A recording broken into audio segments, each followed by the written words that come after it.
Hello बच्चों, मैं सिंह गुरमीत आपका हार्दिक स्वागत करता हूं राजस्थान सरकार और वेदांता के CSR इनिशिएटिव ई कक्षा में, जिसके टेक्निकल पार्टनर हैं मिशन ज्ञान। बच्चों, आज हम सदिश गुणनफल से संबंधित जो एक्सरसाइज है उसको हल करने वाले हैं। तो बिना देर किए चलिए शुरू करते हैं। इसके अंदर हमारे पास जो फर्स्ट क्वेश्चन है बच्चों, उसके अंदर हम लोगों को दो सदिशों का सदिश गुणनफल ज्ञात करना है और जो कि घटकों के रूप में दिए गए हैं। तो इस क्वेश्चन को हल करने के लिए सबसे पहले मैं दिए गए जो सदिश हैं उनको ए वेक्टर और बी वेक्टर मान लेता हूँ। फर्स्ट है ए वेक्टर जो कि है 3i प्लस जे माइनस में के, और दूसरा है बी वेक्टर जो कि है 2i प्लस 3j प्लस में के। बच्चों, इनको नाम दे देता हूँ समीकरण नंबर 1। अब इसके बाद यदि मुझे इनका सदिश गुणनफल ज्ञात करना है तो मुझे सारणी की सहायता से ज्ञात कर लेना चाहिए, जिसमें पहले ए के घटक आ जाएंगे जो कि हैं 3, 1 और -1, फिर बी के घटक आ जाएंगे 2, 3 और 1। अब इस सारणी को हल कर लूँगा बच्चों, जिससे ए क्रॉस बी मुझे मालूम चल जाएगा। तो आई के पदों को छोड़ दूँ पहले, पंक्ति और स्तंभ को उठाते हुए 1 और 3 बन जाएगा 4, 4i कैप। फिर इसको हटा दूँ तो 3 और 2 5 -5 j कैप। फिर इसको और इसको हटा दूँ तो 9 में से 2 गया तो प्लस का 7 k कैप। एक बार और इसकी कर देता हूँ जांच, मिस्टेक ना कर दें हम लोग। आई वाले पदों को हटाऊँ तो 1 + 3 बन जाएगा 4, जे के पदों को हटाऊँ तो 3 और 2 बन जाएगा 5 यानी -5। इनको हटा दूँ तो 9 में से जब 2 जाएगा तो बच जाएगा 7 k कैप। और यही आपके क्वेश्चन का फाइनल आंसर बन जाएगा बच्चों। नेक्स्ट हमारा जो क्वेश्चन है, उस क्वेश्चन में हमें दो सदिशों के लंबवत इकाई सदिश को ज्ञात करना है। और उसके लिए बच्चों मैंने आपको सूत्र बताया था एन कैप वाला, वो होता है +- a cross b upon a cross b का मोड। बच्चों, इस सूत्र का यूज़ करना है मुझे। तो इस सूत्र के यूज़ के लिए सबसे पहले ये वाला वेक्टर a वेक्टर है और ये वाला वेक्टर b वेक्टर है बच्चों। तो मैं ज्ञात करता हूँ a क्रॉस b वेक्टर। सदिश गुण ज्ञात कर लेते हैं इनका। तो i, j और k कैप ये हमने ले लिए। पहले a के आ जाएंगे घटक 1 - 2 और 1, 1 - 2 और 1, और b के घटक ले लूँ तो 2, 1 और -3। बच्चों, इस सारणी को मुझे हल करके a क्रॉस b का मान ज्ञात करना है।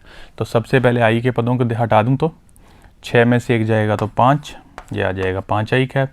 j के पदों को हटाऊँ तो -3 और -2 -5, बीच वाले पद का चिन्ह बदल दूंगा। फिर जो एक ये वाले पद हैं तो 1 और बन जाएगा 4 यानी 5 k कैप। बच्चों, इस प्रकार से हमने a क्रॉस b का मान ज्ञात कर लिया है। इसके साथ साथ इसका जो मापांक है उसकी भी आवश्यकता होती है, तो वो भी हम लोग ज्ञात कर लेते हैं बच्चों। नेक्स्ट स्टेप में इसका मोड ज्ञात करना हो तो इसके घटकों के वर्गों का योग करके ऊपर लगा दूंगा रूट। बच्चों, हमेशा की तरह ऐसे ही हल कर रहे हैं। इसकी वैल्यू बन जाएगी 5√3, जिसको नाम देते हैं समीकरण नंबर 2। अब इस सूत्र के अंदर रख देते हैं मान बच्चों। इसलिए एन कैप का मान कितना आ जाएगा बच्चों, प्लस और माइनस 1/में आ जाएगा 5√3, अंदर आएगा 5i cap plus 5j cap plus 5k cap. अंश में से कोई चीज़ आ सकती है, देखो कॉमन बच्चों, इसमें से आ जाएगा 5 कॉमन, वो ये 12 वाले 5 को कर दिया कैंसिल। तो +-1/√3 i, j और k का योग बच्चों। और यही आपके क्वेश्चन का फाइनल आंसर बन जाएगा। नेक्स्ट क्वेश्चन बच्चों हमारा, नेक्स्ट क्वेश्चन के अंदर हम लोग किसी a वेक्टर और b वेक्टर के लिए सिद्ध करना चाहते हैं कि ये मान इसके इक्वल आएगा। इसमें छोटी सी करनी है आपको एक चेंजिंग। यहाँ पर बच्चों मोड है, ये कोष्ठक नहीं है, ये मोड का स्क्वायर है। तो इस क्वेश्चन को हल करने के लिए हम लोग RHS को यूज़ करने वाले हैं। और RHS का मान क्या है बच्चों, a vector dot a vector, a vector dot b vector, a vector dot b vector और b vector dot b vector से बना हुआ एक सारणिक। अब पहले तो वेक्टर डॉट वेक्टर वाला फॉर्मूला बच्चों, आप जानते हो कि जब वेक्टर डॉट वेक्टर होता है तो उसका मतलब बनता है वेक्टर के मोड का स्क्वायर। बच्चों, इस फॉर्मूले को हम कर लेते हैं यूज़।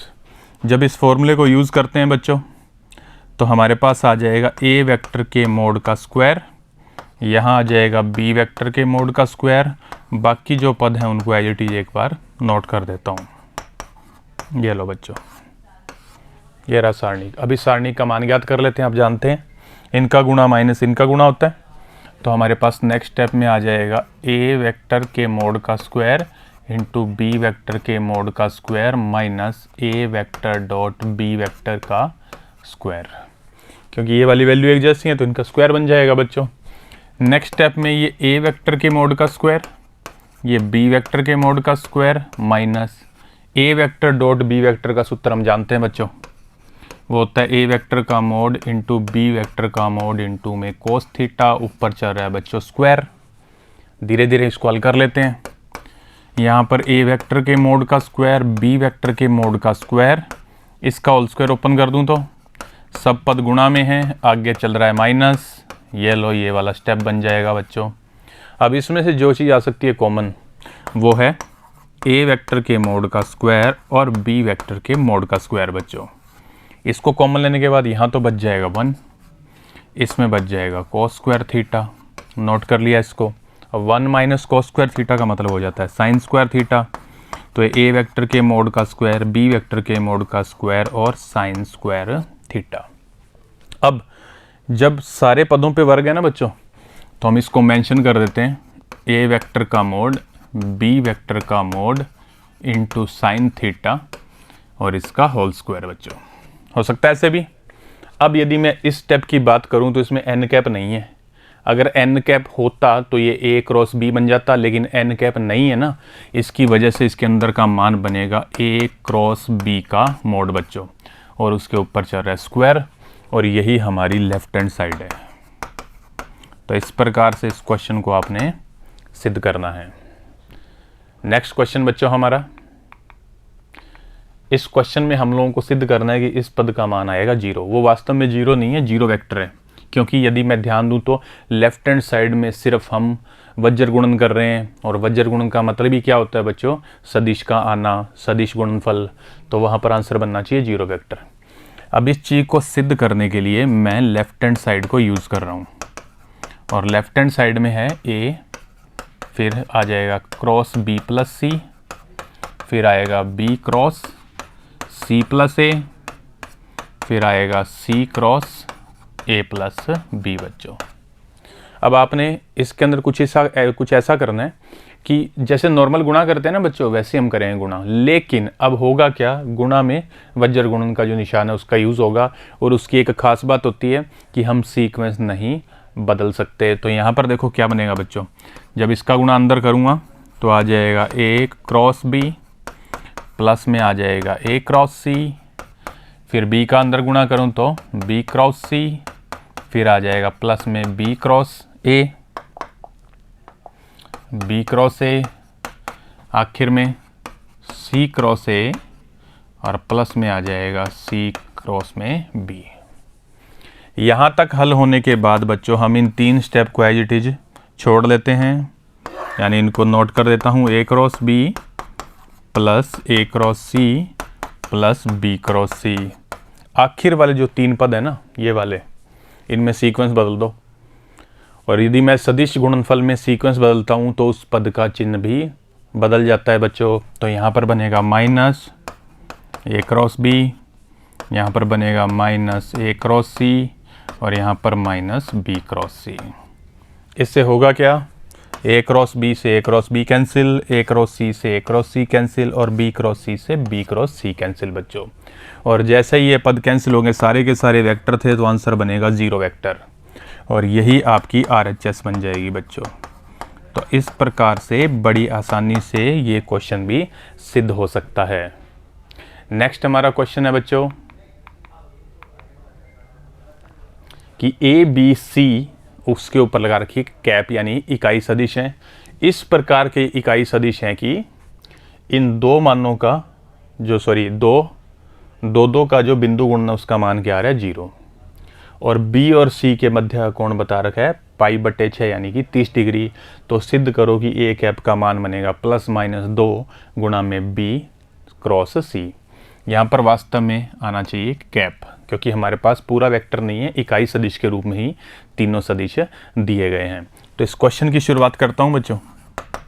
सबसे पहले दिया गया क्या है आपको, दिया गया है कि ए कैप, बी कैप और सी कैप हैं इकाई सदिश, यानी यदि मैं इनका मापांक ज्ञात करूँगा तो उसका मान आ जाएगा बच्चों 1। इसको नाम देता हूँ समीकरण नंबर 1। दूसरी बात कि मेरे को इसमें बताया गया है कि ए डॉट बी का मान भी 0 है और ए डॉट सी का मान भी 0 है।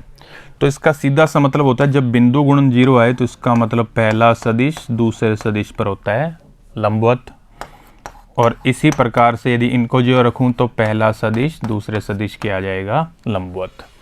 इसका मतलब ए बी पर भी लंब है और ए सी पर भी लंब है, और अगर ए बी और सी दोनों पर लंब हो तो इसका मतलब ए कैप का मतलब आ जाएगा बच्चों एन कैप। बस यही इंपॉर्टेंट स्टेप है, ये समझ में आ गया तो क्वेश्चन हो जाएगा। अब बी और सी का जब वज्र गुणन करेंगे तो उसके लिए इकाई सदिश एन कैप के स्थान पर क्या यूज़ कर सकते हैं, ए कैप। बस अब क्वेश्चन हो गया। अब हम एन कैप का सूत्र जानते हैं बच्चों, जब हमें इकाई सदिश ज्ञात करना होता है तो उसका सूत्र बी और सी के हिसाब से देखूं तो बी क्रॉस सी और बटे में आएगा बी क्रॉस सी का मोड बच्चों, बी और सी के संदर्भ में यदि मैं देखूं तो। अब इस आधार पर यदि मैं एन कैप ये प्लस माइनस ऊपर बी क्रॉस सी को एज इट इज छोड़ दूं, अच्छा जो एन कैप है उसके स्थान पर अब क्या आ जाएगा बच्चों, उसके स्थान पर आ जाएगा ए कैप, क्योंकि हमने यही मान नोट कर रखा है। हम चाहें तो इसको नाम दे सकते हैं समीकरण नंबर 2। अब बी क्रॉस सी का मोड भी निकालना है तो इसका मतलब आएगा बी का मोड, सी का मोड और साइन थीटा। एन कैप नहीं आएगा अब, क्योंकि हम यहाँ पर मोड ज्ञात कर रहे हैं। इनके मान हमारे पास हैं बच्चों, देखो ए कैप इज इक्वल आ जाएगा प्लस माइनस, ऊपर वाले को सेम रखो, बटे में बी का मोड और सी का मोड। समीकरण 1 से इनके मान कितने आएंगे, 1 और यहाँ पर कितना है साइन थीटा। अब क्वेश्चन में थीटा का मान दिया गया है पाई/6 बी और सी के बीच का कोण, इसको यूज़ कर लेते हैं। साइन आ जाएगा 30, उसका मान कितना बनेगा बच्चों 1/2, तो यहाँ आएगा 1 गुणा 1 गुणा 1/2। ये बटे वाला 2 तो ऊपर शिफ्ट होना है, ये बात पक्की है। तो हमारे पास ए कैप इक्वल आ जाएगा प्लस माइनस 2 और बी क्रॉस सी, और हमें अंत में इसी स्टेप तक आना था बच्चों। इस प्रकार से ये क्वेश्चन भी सिद्ध हो सकता है। तो बड़ा इजी सा क्वेश्चन है, बस इसमें इंपॉर्टेंट बात यही है कि जो ये ए कैप है ये वास्तव में कौन होगा, बी और सी के लंबवत इकाई सदिश। नेक्स्ट क्वेश्चन बच्चों हमारा, इसके अंदर हमें ए क्रॉस बी के मोड का मान ज्ञात करना है और उसके लिए हमें कुछ मान दिए गए हैं। तो धीरे धीरे इस क्वेश्चन की शुरुआत करते हैं। सबसे पहले दिए गए मान जो हैं उनको यूज़ करते हैं, और वो क्या है बच्चों, हमारे पास ए वेक्टर का मोड है 10, बी वेक्टर का मोड है 2, और साथ में चलो पहले इनको नाम देते हैं एक बार समीकरण नंबर 1, और इसके साथ साथ एक मान और दिया गया है ए डॉट बी, ये लीजिए। अब ए डॉट बी का सूत्र बच्चों हम जानते हैं, ए वेक्टर का मोड बी वेक्टर का मोड और कोस थीटा। कोण के बारे में कोई बात नहीं की गई इसलिए थीटा को रखूंगा थीटा, लेकिन ए वेक्टर और बी वेक्टर का मोड तो हमारे पास है, तो ये बनेगा 10 गुणा 2 गुणा में कोस थीटा बराबर 12।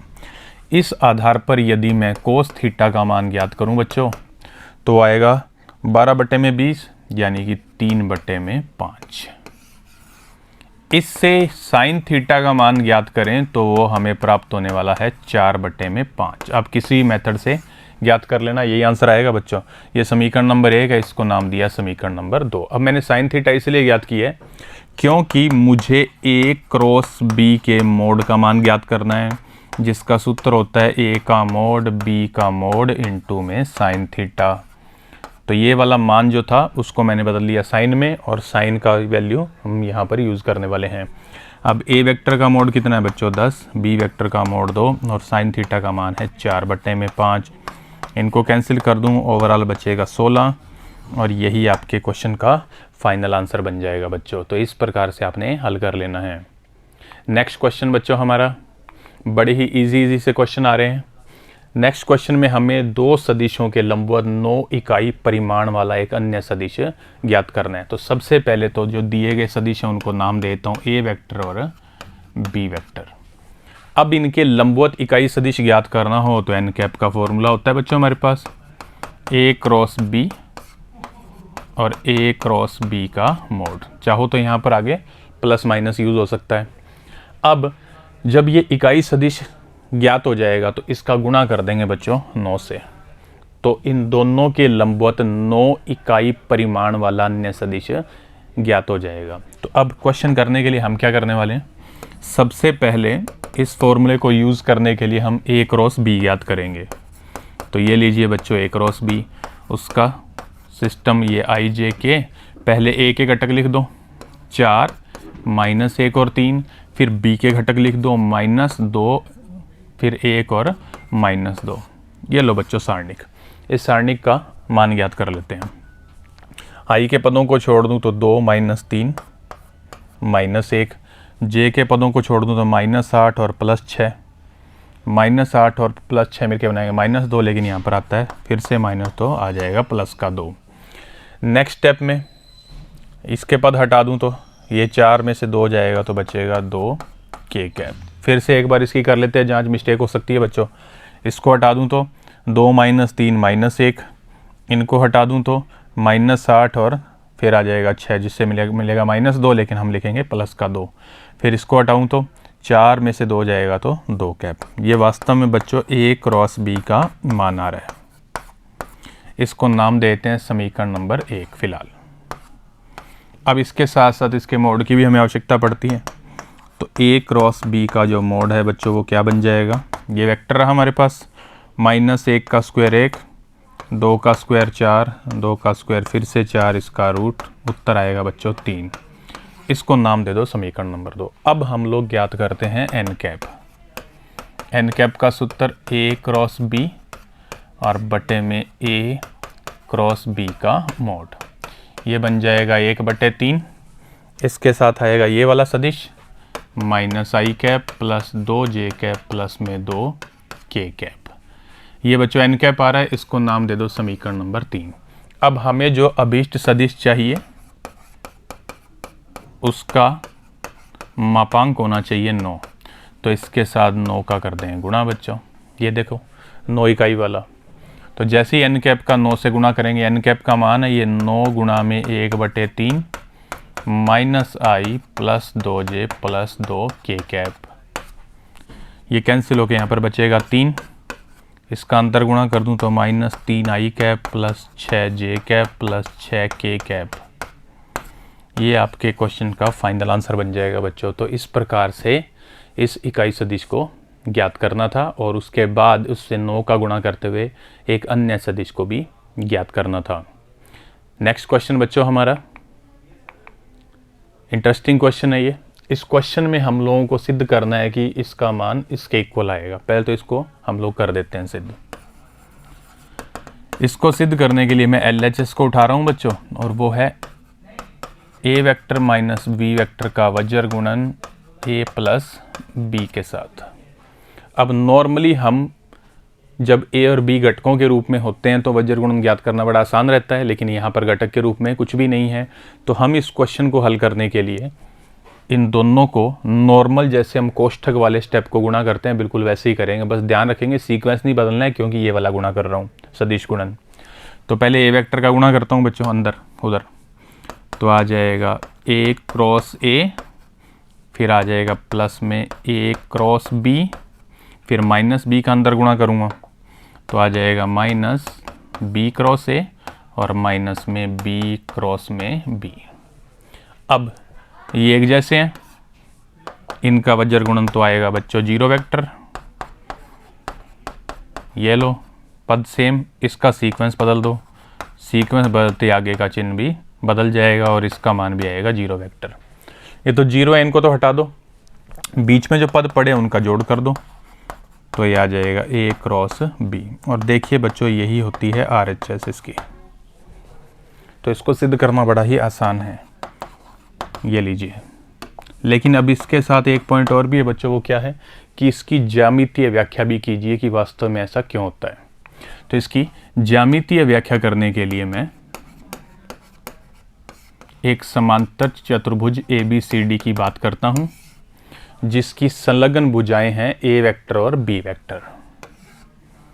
इस प्रकार से एक समांतर चतुर्भुज मैं लेता हूं, जिसकी संलग्न भुजाएं मैं ले रहा हूं A वेक्टर और B वेक्टर बच्चों।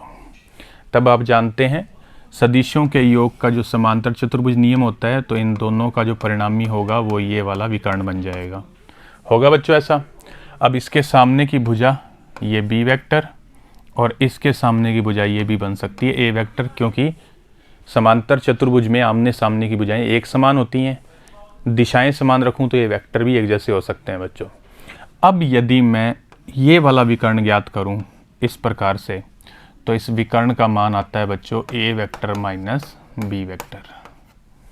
तो ध्यान से यदि मैं देखूं तो इस समांतर चतुर्भुज का जो क्षेत्रफल होता है, समांतर चतुर्भुज का क्षेत्रफल, वो आप जानते हो पहले सूत्र आ चुका है बच्चों, A क्रॉस B होता है बच्चों। हालांकि हम मोड यूज करते हैं क्योंकि हम वहां पर वेक्टर की फॉर्म में आंसर नहीं चाहते, हमें एक अचर राशि की आवश्यकता होती है। फिलहाल मैं इसको ऐसे लिख रहा हूं, और यदि मैं इनका गुणा करूं तो ये बन जाएगा विकर्णों का गुणनफल। विकर्णों का जो गुणनफल है बच्चों वो क्या आएगा, वो आएगा A vector minus B vector, वज्र गुण लगा रहा हूं, A प्लस B वेक्टर। अब यहां से ये स्पष्ट होता है कि वास्तव में समांतर चतुर्भुज का जो क्षेत्रफल होता है ना बच्चों, वो वास्तव में विकर्णों के गुणनफल का आधा होता है। विकर्णों का गुणन, यहाँ पर लिखना पड़ेगा का बच्चों, विकर्णों का गुणन, और इसका होता है 1/2, क्योंकि हमने सिद्ध किया इनका गुणा किसके बराबर, 2 के बराबर। वो जब 2 को इधर लाऊंगा तो ये बन जाएगा 1/2। तो ये इसकी बच्चों ज्यामितीय व्याख्या हो गई कि समांतर चतुर्भुज का क्षेत्रफल वास्तव में विकर्णों के गुणनफल का आधा होता है। ये 1/2 लगा दिया। तो इस प्रकार से बड़ा सिंपल सा क्वेश्चन है, इस मेथड से हल करोगे बड़ा इजीली हल हो जाएगा बच्चों। नेक्स्ट क्वेश्चन हमारा क्वेश्चन नंबर 9 में हमारे पास एक सदिश A वेक्टर के लिए हमें सिद्ध करना है कि ये मान इसके इक्वल आएगा। पिछली एक्सरसाइज में भी बच्चों ऐसा क्वेश्चन आया था। ऐसे 2 क्वेश्चन है, दोनों ही ये मोस्ट इंपॉर्टेंट क्वेश्चन है। अब इस क्वेश्चन को सिद्ध करने के लिए हम वही मेथड यूज़ करेंगे जैसा हमने वहाँ यूज़ किया था। इसके लिए सबसे पहले हम A वेक्टर को मान लेंगे, क्योंकि उसने लिखा है किसी सदिश A वेक्टर के लिए। तो इस A वेक्टर को आप अपने हिसाब से मान लीजिए, xi कैप, yj कैप और zk कैप। इसको नाम दो समीकरण नंबर 1। इसके साथ साथ मुझे इसके मोड की भी आवश्यकता पड़ेगी, तो हम लोग इसका मोड भी ज्ञात करके छोड़ लेते हैं, और वो आएगा घटकों के वर्गों का योग बच्चों, और ऊपर रूट जिसको नाम देते हैं समीकरण नंबर 2। अब मुझे जो सिद्ध करना है मैं उस पर फोकस करता हूं। पहले मुझे इन 2 का गुणा चाहिए। मुझे वास्तव में A वेक्टर का गुणा i कैप के साथ चाहिए, वो भी कैसे चाहिए बच्चों, वज्र गुणन। अब इसको ज्ञात करने के लिए मैं क्या करता हूं, जरा ध्यान देना, मैं यही वाला फॉर्मूला यूज करता हूं और इसके साथ लगाता हूं A वेक्टर के घटक, वो हैं x, y और z। i वेक्टर के जो घटक होंगे वो क्या होंगे बच्चों, अब i वेक्टर तो हो सकता है i cap plus 0 j cap और 0 k कैप बच्चों, यानी इसके घटक बनेंगे 1, 0 और 0। अब इस सारणी को हल करना है, और इस सारणी को हल करने के लिए मैं ये जो R3 है ना, इसके सापेक्ष खोलूंगा, क्योंकि इसके अंदर 2 0 आ रहे हैं, जिसमें अधिकतम 0 होते हैं उसी के सापेक्ष विस्तार होता है बच्चों। तो इसके सापेक्ष विस्तार कर रहा हूँ, तो प्लस माइनस आ जाएगा, प्लस ये खत्म, यहाँ पर बचेगा इनका गुणा यानी z इंटू जे माइनस इनका गुणा y इंटू में k कैप। ये मेरे पास A vector cross i cap का मान आ रहा है बच्चों, लेकिन मुझे इसके अंदर ध्यान से देखूँ तो इसका क्या चाहिए, मोड। तो इस आधार पर मैं इसका मोड भी ज्ञात कर लेता हूँ, A क्रॉस i कैप का मोड। और मोड का मतलब क्या होता है बच्चों, घटकों के वर्गों का योग और उसके ऊपर रूट। इसके घटक हैं सिर्फ दो, ये देखो जे और के वाले, तो इनके जो घटक हैं वो क्या बन रहे हैं, जेड और माइनस वाई। इनके वर्गों का योग करूँ आएगा तो जेड स्क्वायर और माइनस वाई का स्क्वायर बन जाएगा, सिर्फ वाई स्क्वायर इसका रूट। आप चाहें तो इसको व्यक्त कर सकते हैं वाई स्क्वायर और जेड स्क्वायर का रूट बच्चों। इसके साथ साथ यदि मैं ध्यान दूं तो मुझे वास्तव में इसके स्क्वायर की भी आवश्यकता है, तो मैं इसका स्क्वायर भी कर देता हूं। तो ये आएगा ए वेक्टर और आई कैप के मोड का स्क्वायर, स्क्वायर करते उधर का रूट हट जाएगा तो बचेगा वाई प्लस जेड स्क्वायर। यहाँ तक समीकरण 1 और 2 आ चुकी है बच्चों, तो मैं इसको नाम देता हूँ समीकरण नंबर 3। इसी प्रकार जब तुम बाकी दो मान ज्ञात करोगे, ए वेक्टर और जे कैप का मोड और उसका स्क्वायर, और ए वेक्टर और के कैप के मोड का स्क्वायर, तो आपको आगे क्या आंसर मिलने वाला है। इससे तो मिलेगा आपको x square plus Z square, और इससे मिलेगा एक्स स्क्वायर प्लस में वाई स्क्वायर बच्चों। आप हल कर लेना जैसे हमने इसको हल करके स्टेप तक आए हैं। वैसे एक बात नोटिस करो, आई कैप तो इसमें एक्स हटा दो आई कैप वाला, बाकी बचा वाई और जेड उसका स्क्वायर। इसी हिसाब से जब आएगा जे तो मैं हटाऊंगा वाई, तो बचेगा एक्स स्क्वायर और जेड स्क्वायर। इसी हिसाब से क्या आ रहा है के, इसका मतलब जेड हटाऊंगा तो कौन बचेगा, एक्स और वाई, तो इनके स्क्वायर। तो इस प्रकार से भी ये याद हो सकता है। अब मैं जो सिद्ध करना चाहता हूँ उसकी LHS को उठा लेता हूँ, वो है ए क्रॉस आई कैप के मोड का स्क्वायर, फिर है ए क्रॉस जे कैप के मोड का स्क्वायर, और फिर है ए क्रॉस के कैप के मोड का स्क्वायर बच्चों। ये सारे मान मेरे पास यहाँ पड़े हैं, ये मान इसमें यूज़ कर लेता हूँ। तो आ जाएगा मेरे पास Y square plus Z square, दूसरा X square plus Z square, और तीसरा X square plus Y square. ये मैंने लिखा है समीकरण 3, 4 और 5 की सहायता से। अब इनको जोड़ूं तो बच्चों क्या आएगा, देखो सब मान आ रहे हैं दो दो बार, तो दो को कॉमन ले लूँगा तो 2x square plus Y square plus Z square. दो को छोड़ दूं, ये मान है वेक्टर ए के मोड का स्क्वायर। ये देखो ये वेक्टर ए का मोड है, इसका स्क्वायर कर दूं तो ये वाला पद हट जाएगा, मतलब इसका रूट हट जाएगा, बचेगा X square Y square Z square. ये मैंने मान कहाँ से लिखा है बच्चों, समीकरण 2 की सहायता से, और यही आपकी RHS थी बच्चों। इस प्रकार ये क्वेश्चन सिद्ध हो सकता है।